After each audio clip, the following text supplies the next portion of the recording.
Hello and welcome to another video and podcast from fantasyfootballscout.co.uk. My name is David and today I'm joined by Pras, who is the latest in a long line of FPL pundits, bringing us their first teams of the new season. That's right, FPL is live. We've had it for a few days now.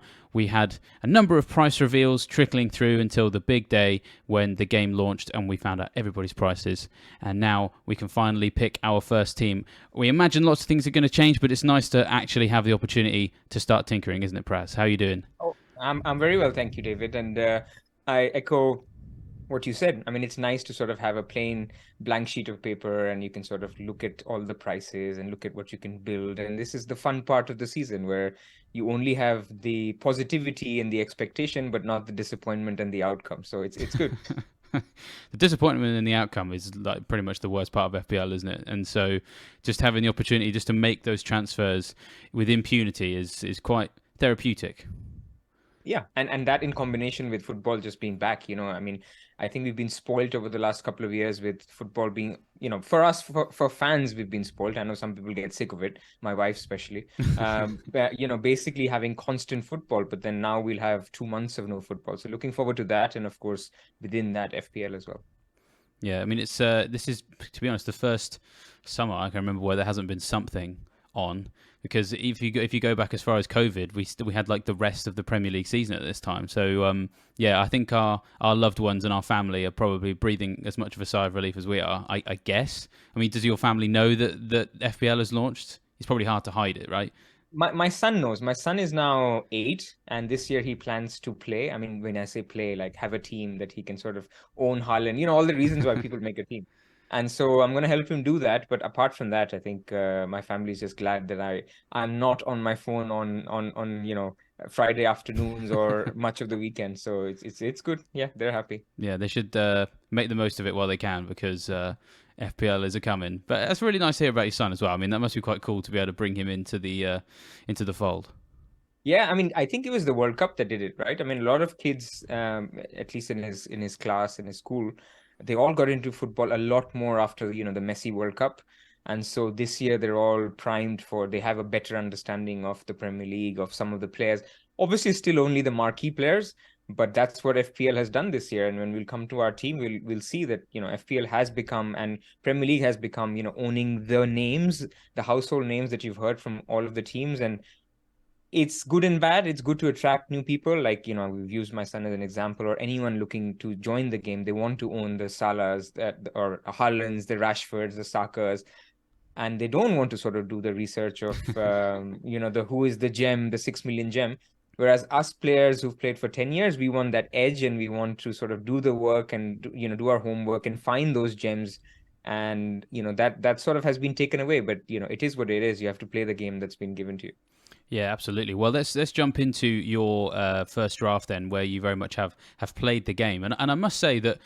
I mean, this is the most different one I've seen so far. I mean, going without Salah is actually relatively common from what I've seen. I would say 2 in every 3 drafts I'm seeing from engaged managers doesn't have him in. So that doesn't actually draw the attention quite as much as 3 Arsenal attackers. Now, I've felt like I had more than the average person because I've got 2, but you've just gone the whole hog. None of their defence and 3 Arsenal players. Now, we're going to touch on that in just a second. For the benefit of the podcast listeners, let's list out the whole team, and then I have to talk about all those guns, the gunners themselves. So we've got Pickford and is it Whitworth in goal? Because the second half of his name I can't actually see, and there's just so much bench fodder on everybody's. I'm learning so much about all these other players I never heard of before. So they're your goalkeepers. We've got Ake, Shaw, Estupinian as your starting defenders with Bayer and Botman on the bench. We've got Saka, Erdegaard, Bruno Fernandes, Matoma, and Rashford as your midfield 5. Like a lot of people, Jesus and Haaland as your front 2, and then Surridge as your substitute striker. But yeah, as I said, 3 Arsenal attackers. I mean, that feels like the ultimate upside there. Very exciting. Yeah, I mean, look, I think you have to look at the pricing this year and say Liverpool have been priced well. When I say well, I mean in relative terms expensive, because even though Salah's come down in price, Trent has gone up in price. On a relative basis, are they the second best team? They're probably similar to Arsenal. So the gap between these two is so high in terms of pricing that I feel I need to maximize the Arsenal guys, because in terms of XG created, they're pretty much matching Man City last season. Whether they continue that this year remains to be seen.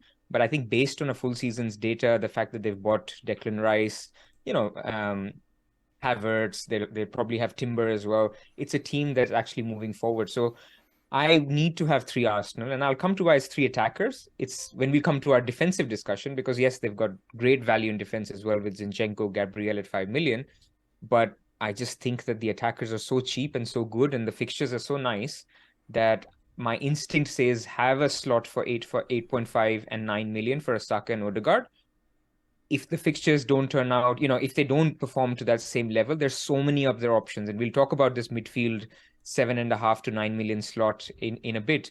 But that was the thinking, that I want these price points in, and why not start with the second best team in the league with one of the top fixtures that they have at the outset. Yeah, I mean that first one against Nottingham Forest is very, very exciting. I mean, they almost certainly won't have an easier home fixture this season. I suppose it's hard to say where the newly promoted teams are going to fit within that, but Nottingham Forest were the worst team away from home last season, which regular listeners and watchers of this channel will be absolutely sick of me saying. But you've taken that and just really doubled down on it. And the thing is that there'll be a lot of people that will have an Arsenal midfielder. There'll be a lot of people that have an Arsenal midfielder and Jesus. And sometimes in those situations, that ends up having those two, whichever they might be, because there's loads of midfielders to choose from, could potentially be a bit of a defensive move versus everybody else. But you've turned that from a shield into a sword, to use an expression that Joe coined on the Scoutcast a number of years ago. I mean, I suppose, is there an element of that as well, by looking at what everybody is banking on and then doubling down more than they are in the hope that that's what makes a difference for you? In a way, David, but I think we're so early in the draft. At the moment, I've built what is my first instinct, that I think is where value is. And if you give me 4 slots for Arsenal, probably I wouldn't have Estupinian or Ake. I would have Gabriel. If you give me 5 slots, I'd have Gabriel and Zinchenko, because that's how I'm high on Arsenal this year. But it's not based on anything other than what I've seen last year. I think this team will continue to do what they did. They should have a good season. Of course, there is Europe here this season, but look, I think it's a team on the up, and it's been priced as a team that are challenging for top 4, maybe top 5. Because remember, Gabriel, Zinchenko, Saka are similar price to last year. I think Zinchenko at 5 million, Jesus at 8 million, Saka around 8 million. So last year, at the beginning of the season, we all lumped on Arsenal players because they were value then. This year, they're a championship contender. They've bought well in the market, and they're still similarly priced. So therefore, I think if anything, there is more value to Arsenal than last year. And I want to have as many of Arsenal players as I can. 3 home games in the first 4, 2 easy home fixtures. I think there's a lot of goals there, even clean sheets if I could have them. Yeah, you're absolutely right to make a point about the home games as well, because they scored so many goals at home last season. But also, they gave up a few at home as well, to be fair. So you actually might have just, your initial instinct of tilting more towards the attack versus the defence for those fixtures actually, makes a lot of sense. I think there's a lot of clamour for Arsenal defenders, but I'm a bit uncertain as to who to go for at the moment, to be honest. Like, for example, Ramsdale feels... I always find it very awkward to go for a 5 million goalkeeper. I just can never get comfortable with that price point.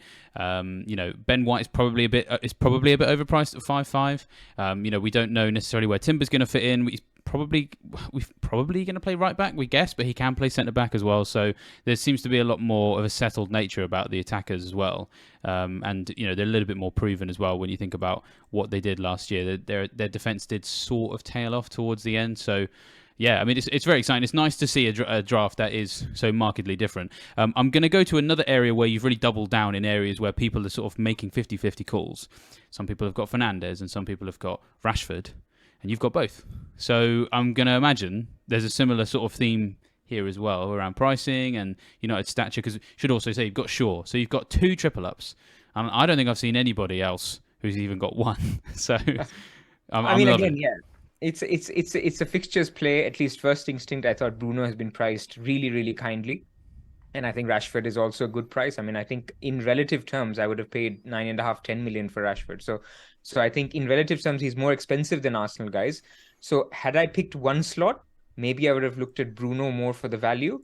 But then if I can afford a Rashford, the thinking really here is less about a triple up on these 2 teams. It's about, I want 4 midfielders in this 8.5 million or 8 million to 9 million bracket, because we have so many good options this year. We haven't talked about the Man City guys, Foden 7.5, James Maddison is 7.5. You have, several other midfielders that are in and around that could, sort of break in, like Anthony, Mount, Kulusevski, other City mids. So I just think it's a price point where there will be a bandwagon that will emerge. And if I have these four guys who I trust for the moment, so if they do well, I'll hold on to them. But if somebody else comes and puts their hands up, like a Foden, and that doesn't mean only in game week 1, 2, 3, it could even be in preseason. Right now, I'm trying to think about the structure of my team more than the individual names. I just think four midfielders in that price bracket would be great. Obviously, the sacrifice is no trend to get there, but that's at least where I'm leaning very initially. And generally, in terms of Shaw, I think Shaw is one of the best value defenders at 5.5. Man United's defense will be a lot better if they sign Onana, which is the new goalkeeper. That means they'll concede less shots. Can only be good for their XG conceded. So it's less about a triple up for Man United. It's about having three players that I think are good value that happen to play for the same team. But we have to look at it in isolation, where Shaw is good value at 5.5.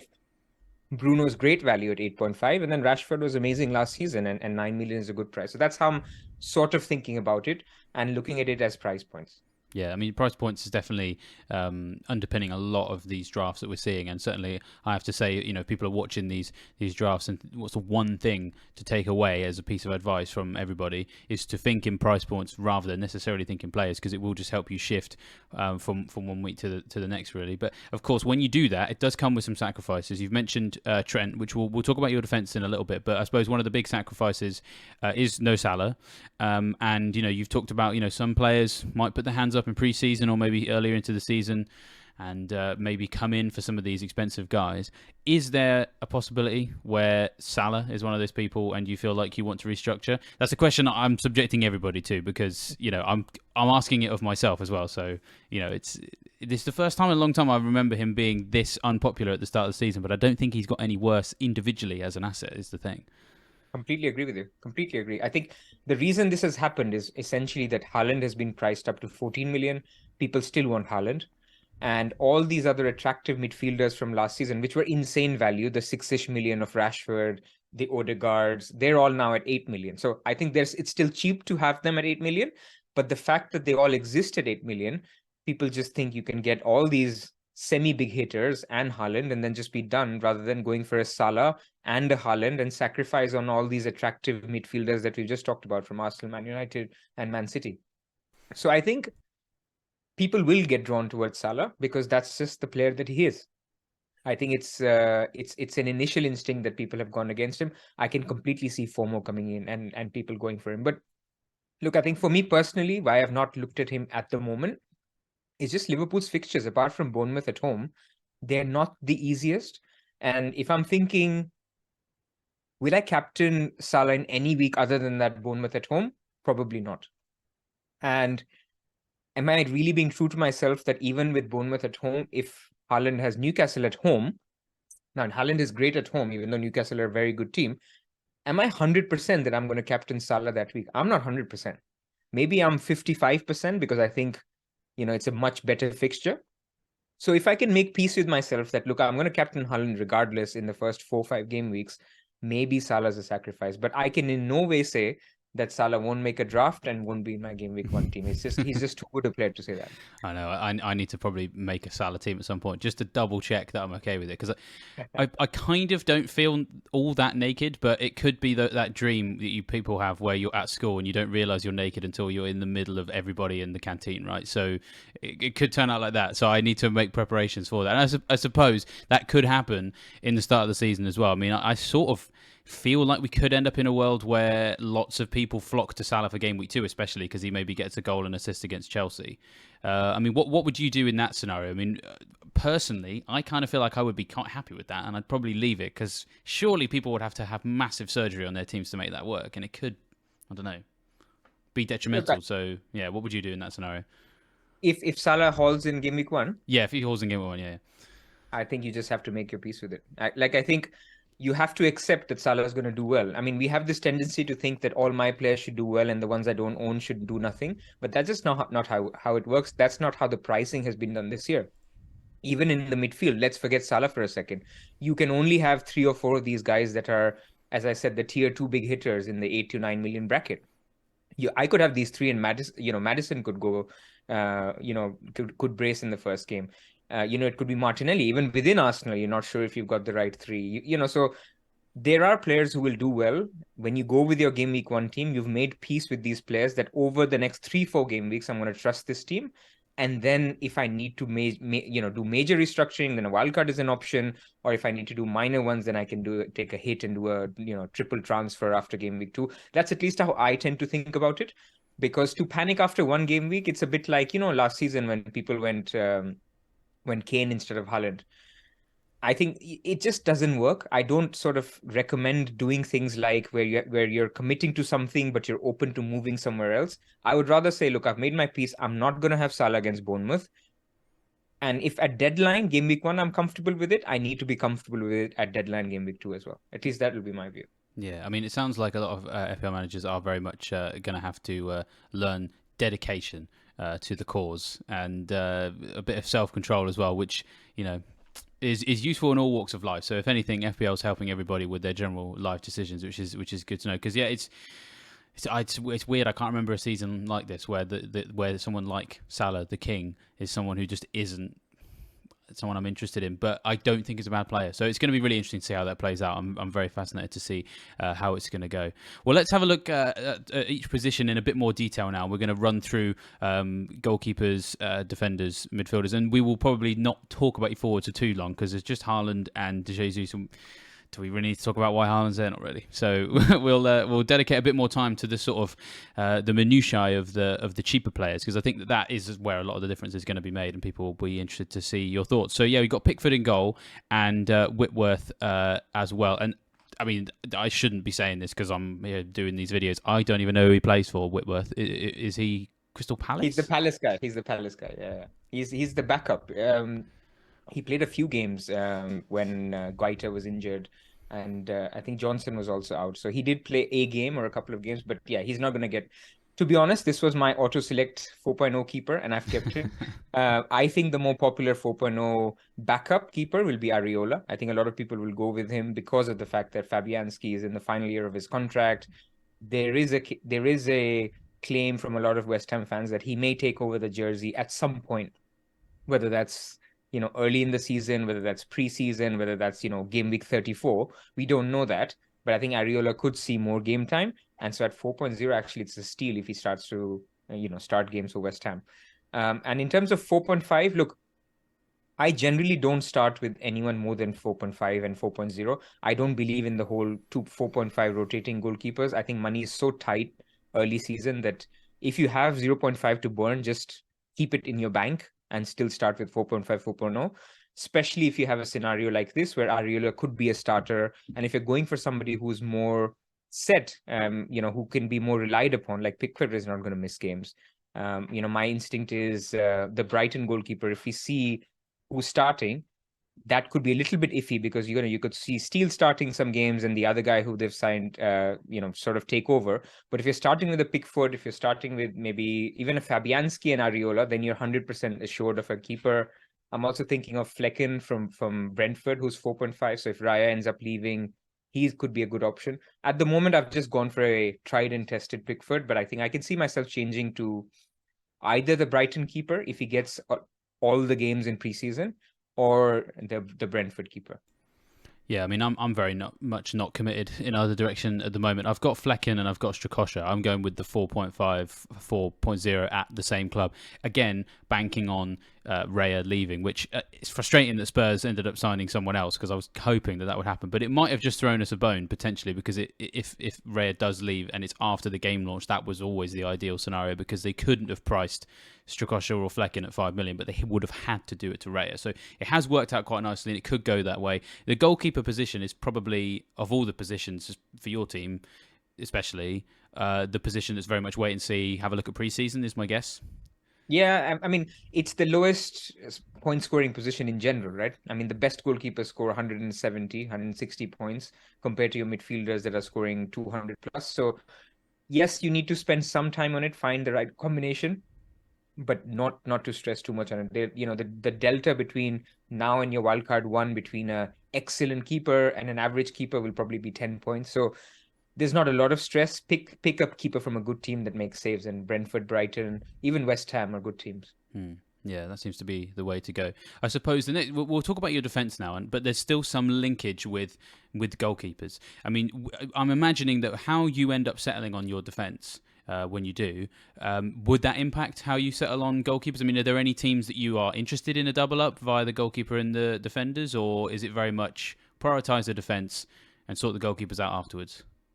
Yeah, I think you have to look at each position separately. So if I could, let's say Ramsdale was 4.5, and I could get another Arsenal, I can talk about double ups there. If Newcastle had better fixtures, now Pope is too expensive, so he's not really in conversation. But that's a team I'd be happy to double up on in defense. City is always a team I'm happy to double up in defense if I don't want two attackers. But I'm not really thinking about sort of double ups yet in terms of defense. I think defense takes a little bit of time to understand which team is settled in. People have made new signings in defense, Arsenal being an example. So I think for the moment, getting a keeper that makes saves and three defenders that are attacking and play for a good team, I think that's the way to think about it. Yeah, well, you very much followed through on that with the three that you're starting at the moment. So Estupinian, Shaw, and Ake. We've kind of already talked about Shaw. So should we focus on Estupinian first? I mean, I'm a big fan of this guy. I actually had him from before the World Cup last season, and so then when you've had them for a long time, you enjoy all those goals and assists even more. I mean, he's just a joy to watch, isn't he? And decent price this year, do you think? I mean, it's a steal. He's basically plays every game.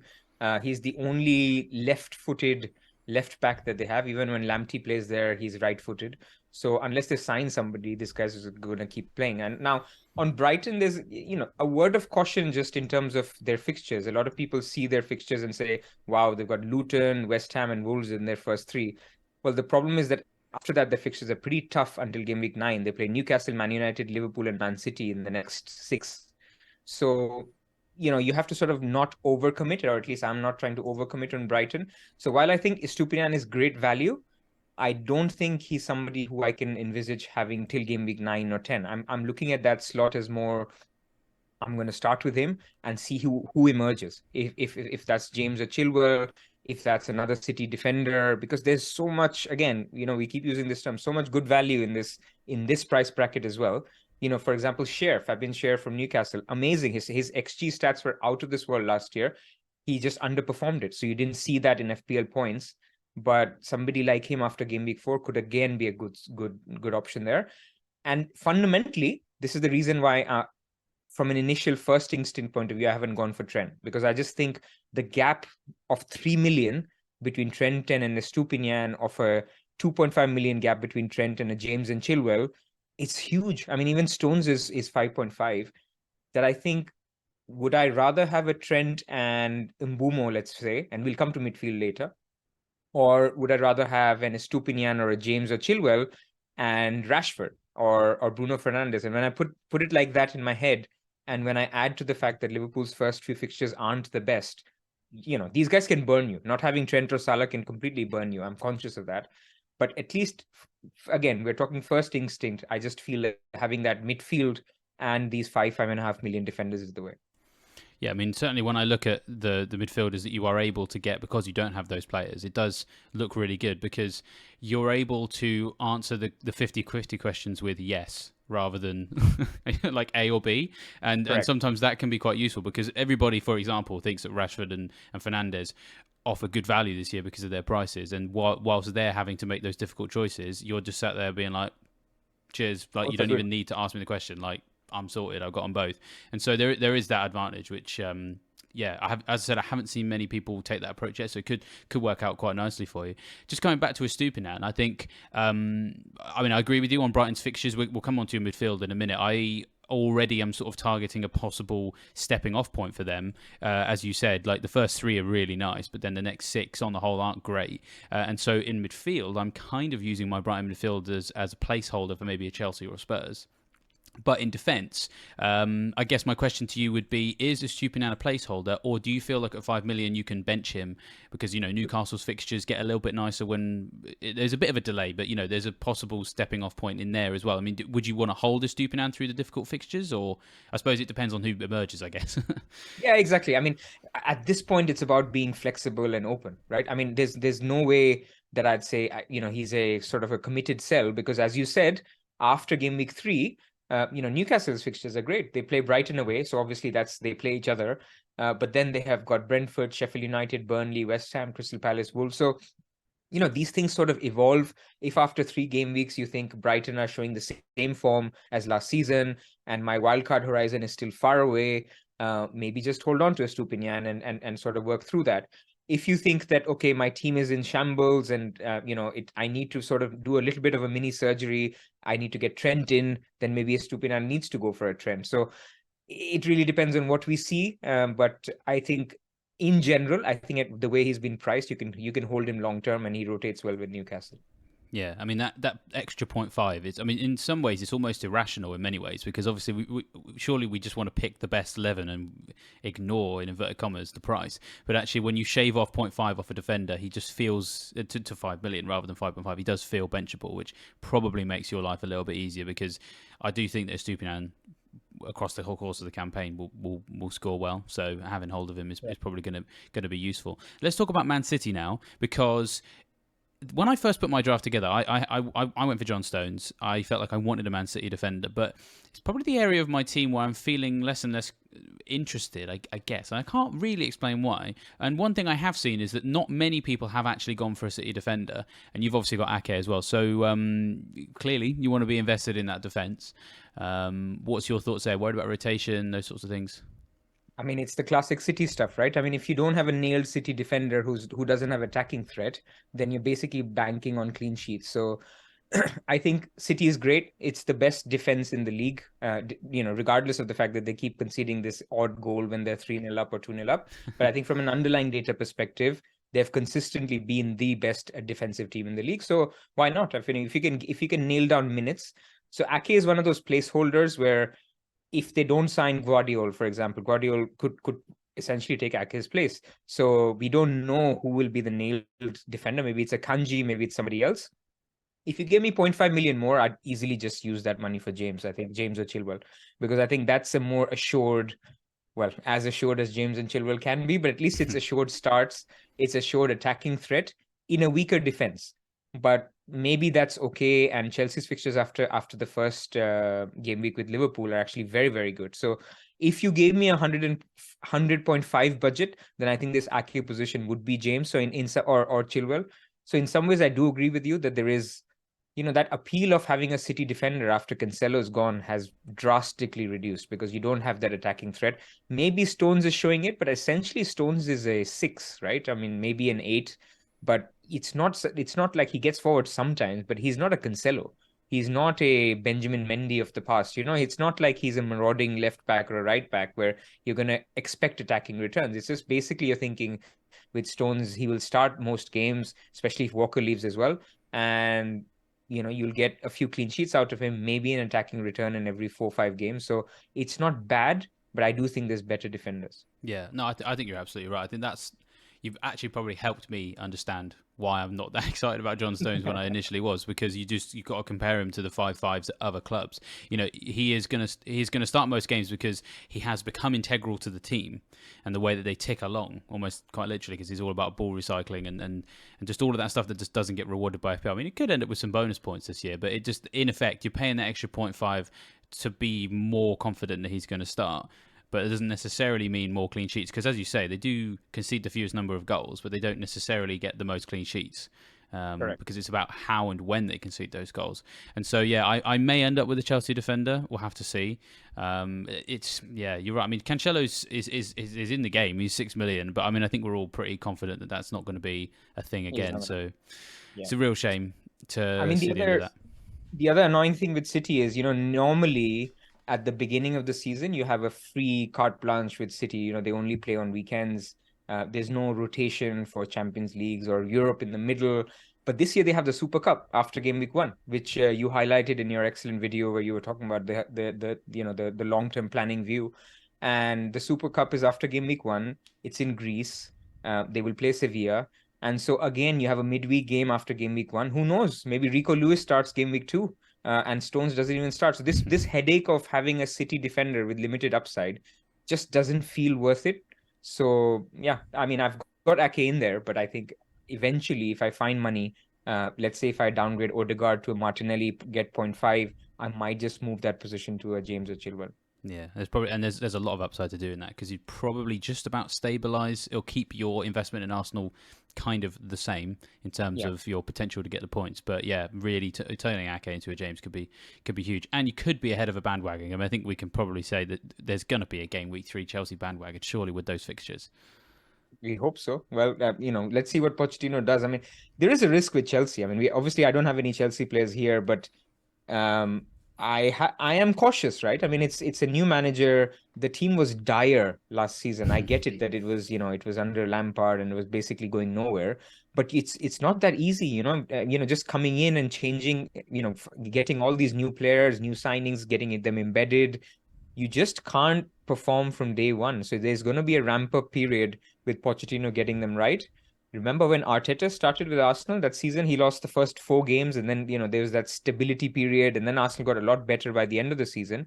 But it's not easy sort of coming in. So I think skepticism on Chelsea is, I think it's a valid thing. I mean, I've got to be honest, skepticism in fantasy Premier League is actually something I just really enjoy. I mean, it's very easy sometimes just to say yes to whoever is the most recent bandwagon. I'm a bit I like being grumpy and miserly and being like, you know what? No to this one. So thank you very much for bringing some skepticism. It wouldn't be a Fantasy Football Scout bit of content without some cautious skepticism. Let's talk about we sort of already touched on Newcastle, so let's have a just quick look at your 4 million defender on your bench. Bayer, a couple of other people have had Bayer as well. We've seen Bell, and Baldock is kind of in the conversation now as well. My guess is you're pretty happy with having a 4 million and what they can unlock, and probably open to that 4 million becoming someone else between now and the start of the season. Yeah, I mean, I think the 4 million will stay because I've seen 2 or 3 options now, as the ones you mentioned. Now, there's issues with all of them, right? There's no free lunches in FPL. You don't get a 4 million defender unless it's John Lundstrom or Aaron Wan-Bissaka. So it's very hard to find those gems. They come once every 3-4 years. I don't think we have one this year. You expect Burnley to sign players, Luton to sign players. So it's not like we know now that this was a player last season. That does not mean this will be a starter next season. So with caution, I think if we can find a 4 million starting defender, I think I'm happy with this setup. In terms of bench, we'll come to how I like to structure the prices on my bench, but you need to put your money on the pitch. So if you can have a good, solid first defender, which I think Botman is just perfect because I think his pricing is essentially wrong. So if you're giving me that gift, I take the gift. And so if I have that as first bench, then I'm happy even if he comes on against Man City. Doesn't matter. It's a Newcastle starting defender. Assuming he continues to be the starting defender and they don't sign another centre-back, I think I'm fine with a cheap second, third bench. Yeah, I think you're right. It's going to be very rare that you're going to be called upon for your 4 million defender. And yeah, pre-season will tell as well. We've got to see who the new signings are. And one just little comment on the Sheffield United guys is that we kind of need to see how the injury scenario is going to resettle itself, for example, because Norrington Davis was the first choice at left wing back, but then got injured. And the fans seem fairly confident that he would come back, but it doesn't always work that way, for example. So yeah, there's lots up in the air, and we'll just have to see where it goes, really. So yeah, but it's all about price points, as you say. And speaking of price points, let's move back into midfield now. And we've covered a lot of it already, but I suppose we need to look at the 6.5 section because a lot of people actually have a number of options here. For example, maybe a Brighton midfielder, an Mbeumo, Sterling, and maybe a Maddison as well. This sort of 6.5 to 7.5. You've obviously only got the one. I mean, that's not necessarily an issue, of course, because all those expensive guys you can just downgrade to get to them. But correct. Let's talk about best Brighton midfielder in your opinion. Is Mitoma a placeholder, or are you wedded to him? And also Noah Mbeumo as well, because you are officially the first draft I've seen that doesn't have Mbeumo. So we need to talk about that. But let's go Brighton first. With Brighton, I mean, it's just you're revisiting the coin toss. It was a 3-way coin toss, and now it's a 2-way coin toss between March and Mitoma. Look, I think I've got Mitoma as a placeholder for now. It'll depend on preseason because there is this theory going around that people have figured out Mitoma. He's very, very right-footed, essentially. And whenever he tries to cut in, people let him cut in because he never shoots from his left foot. And Wan-Bissaka exposed him a couple of times. There were a lot of defenders that were doing that. So let's see how he develops. Maybe he's got a new string to his bow. Maybe he's shooting more from his left foot. I'd like to see a little bit of that. But I think Brighton as a team, I back. So if it's not him, it'd probably be March. It's probably even Gross is not a bad shot, especially if he's on penalties, by the way, once because McAllister has gone. So there's a lot to be determined with Brighton, but it's a team that is, again, as attacking in terms of its underlying data as Arsenal and Man City. You have to have a player from that team, regardless of fixtures. So if they continue to show what they're showing, I think one Brighton midfielder has to be in. Some people could make an argument for having a double up again, even though you have tough fixtures. These are the guys you want because they're good attacking players. So I don't have a straight answer to your which Brighton mid yet. I think there's a lot of football to be played yet. I think it was a mildly unfair question, to be fair. I mean, a lot of these questions are. It's like, and yeah, but to everybody, you're not alone. I asked them a question on these videos, and they're like, "Well, David, it is July, so just leave me alone." But yeah, I mean, I think Gross. I'm really so Gross was actually my Brighton pick, and it was probably just me being a contrarian to begin with because a little stat came up when I was researching the team of the season stuff for the videos for Scout based on the articles that were being written, and yeah, McAllister, March and Matoma all made the nominations list for midfielders of the season, and there was just a nice little nugget in there with the fact that Gross didn't, but outscored all of them. And you know, if he's going to come, and that's without the penalties because McAllister was taking them. So I definitely think that Gross is going to be in that conversation. And yeah, fingers crossed they get a load of penalties in the preseason. That could potentially make our decision for some of us, I think. And yeah, and it'd be quite nice as well because Gross actually a couple of years ago was a bit of a mainstay in our teams. So yeah, yes, that'd be nice to see. But let's talk about Mbeumo. As I said, the only draft that I've seen, the only person I've interviewed for these videos as well who doesn't have Mbeumo. Skepticism, you've already talked about being something that you pride yourself on. Is that what's happened here with Mbeumo? No, I think he's a good pick. I think there's 2 or 3 reasons why I haven't gotten Mbeumo. Number one, I think Brentford will sign a striker. So this whole argument of, he will be on pens, he is now, but we don't know if he will be in August. So that is the first thing. So let's see if they sign somebody or not. Number two, I think a lot of people have misunderstood his positioning. He is not the striker when Tony doesn't play. Wissa is the striker. He's only playing up top when they play 5-3-2, 5 at the back. They only play 5 at the back against the toughest of teams. In the normal games, in most of the games, in fact, as they're starting out, they will play a 4-3-3. In the 4-3-3, he plays on the right flank. Wissa will play up top. So I think that's sort of what I wanted to clarify. So I don't see he's a good pick, but he's not an amazing pick just because Tony's out. And the third reason is we don't know what happens with Brentford once Tony's out. I mean, they did fine end of last season when he was out, but also the pressure was off. The teams weren't really planning for the no Tony system. So I remain skeptical on how Brentford will do without Tony. And so I will see preseason and I will see how pivotal he is. Is he being talismanic, or is it Wissa who's getting more of the goals or more of the returns? And then I'll make a call. But at the moment, if in my structure I have 4 midfielders between 8.5 and 9, and only 1 slot at 6.5, that slot is going to a Brighton midfielder. I mean, yeah, answered that very well. I mean, I've been having a look at his position in the last couple of days in a bit more detail, and I'd noticed what you mentioned there as well, and started to think to myself, have I been a bit lazy? Have I just kind of heard everybody go, oh, he's the striker when Tony's not there, and just run with it? And I think that may well be happening a little bit, because he was returning, and if people weren't necessarily watching the games, they might just have assumed that it was because of that. So yeah, pre-season is going to be super important for them, and yeah, good point. They may even sign a striker, or maybe get half-season loan or something. And so yeah, another one to watch. Just because you are actually the first person to mention Wissa, he's a 6 million striker. If I hadn't realised he was that cheap, to be honest, until I just had a look now. If he started emerging in pre-season as kind of a talismanic figure, I mean, we're sort of now pushing forward back into your forward section again. But at the moment, no room in your team for a 6 million forward because you're going for the 3-5-2. Is there anybody who could potentially convince you, or you can see convincing you in that 6 to 7 million bracket? I suppose Antonio's in there as well. Anyone who could convince you to go 3-4-3? Calvert-Lewin, Wissa, Antonio. Ferguson. I think these are the four that I have my eye on preseason. Problem with Ferguson is, I mean, he obviously is great. Brighton is great, but then they have Welbeck. They've signed João Pedro.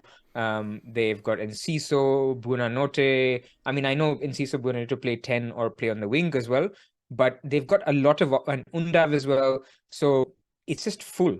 And the last thing you want early season is to pick a player that's getting dropped, because the next thing you see is FPL statistics where he's going through a price drop and then you start to panic.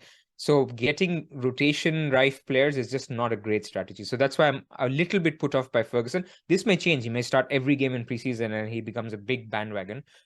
Visa I like. I don't think Visa is a bad shout. And I'll tell you what, if people get into August with Salah FOMO, the way to work and get Salah into your team is basically downgrade that second striker to a 6 million striker and upgrade your Rashfords or Brunos or Odegaards to a Salah. And I can see it now. I mean, in my draft, if you downgrade a Jesus to a Wissal, let's say a 6 million, you get 2 million. If you downgrade then an Odegaard to a 6.5 mil, let's say Mbumo is starting and starting up top, you get another 2 million. Use that 4 million for upgrading Bruno Fernandes to Salah. That's how you will do it. So if you get Salah FOMO, you will need a 6 million striker to emerge. And once they do, I think people will start thinking about Salah more.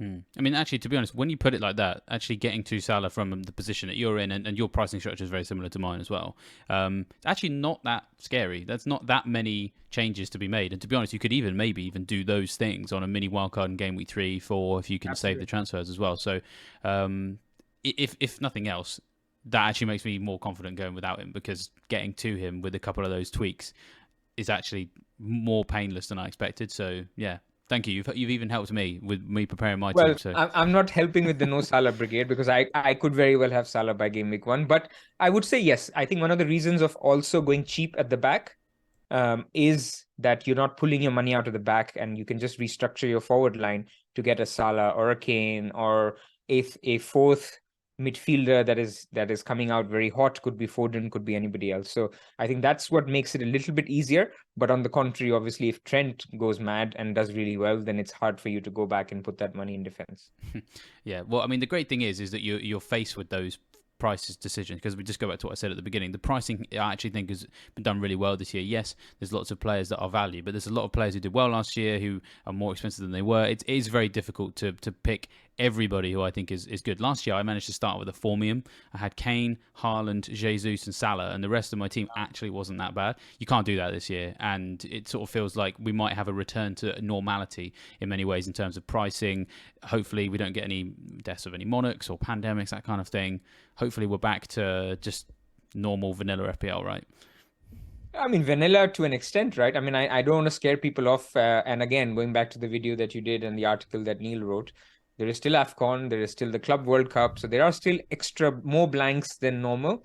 But yeah, I think apart from that, after game week 26, people will have a much more comfortable ride in terms of what we remember it. And you don't have to pull these wild cards for a double game week after a blank, after a double. So yeah, that we won't have any of that. Yeah, fingers crossed. Who knows? We're probably tempted fate now. Fingers crossed. Fingers crossed. Before we finish, let's just touch back in on your bench then, because we talked about Botman, we've talked about Bayer, and we've also got Surridge there, who I mentioned before we started recording, and you know, perhaps trying to find out if there was any connection there. And it kind of sounds like Sturridge. It could be anybody. Yeah, it could. You know, Joe said that his 4.5 million forward on his bench could be his cat. You know, it doesn't matter, right? It's all about getting the money on the pitch. I mean, there's a couple of reasons. Number one, this year, because of, I always call the midfield prime real estate. So you're not going to waste your prime real estate on a 4.5 midfielder. I think it'll be rare. I mean, some people may choose to go for a 4-3-3, fair enough.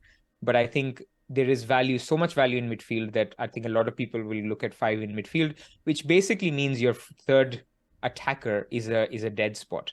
And some people actually have a structure where they have a 6 million attacker as the 8th attacker. I don't love that personally, because at this stage of the season, rotation isn't that big. You're basically not you're leaving your money in your bench and not in your attack. So I personally never like it. So this third striker is going to be the lowest owned striker that is listed on 5th of August or 6th or whenever the last date is, because you don't want a highly owned uh, attacker as well, because what will happen is the people who are less engaged might see, oh, this guy isn't starting, I'm going to sell him. And then he gets a price drop, even though he's not been starting and you never intended to start him. So you don't want to lose team value. So just pick the one that is lowest owned. And that's the way I go usually.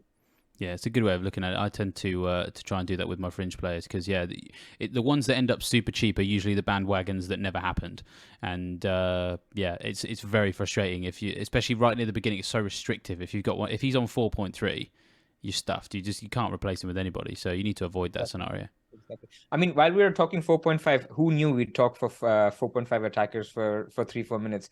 The Arsenal guy, Balogun, he Ah. is 4.5, and he had a great record when he was loaned out last year.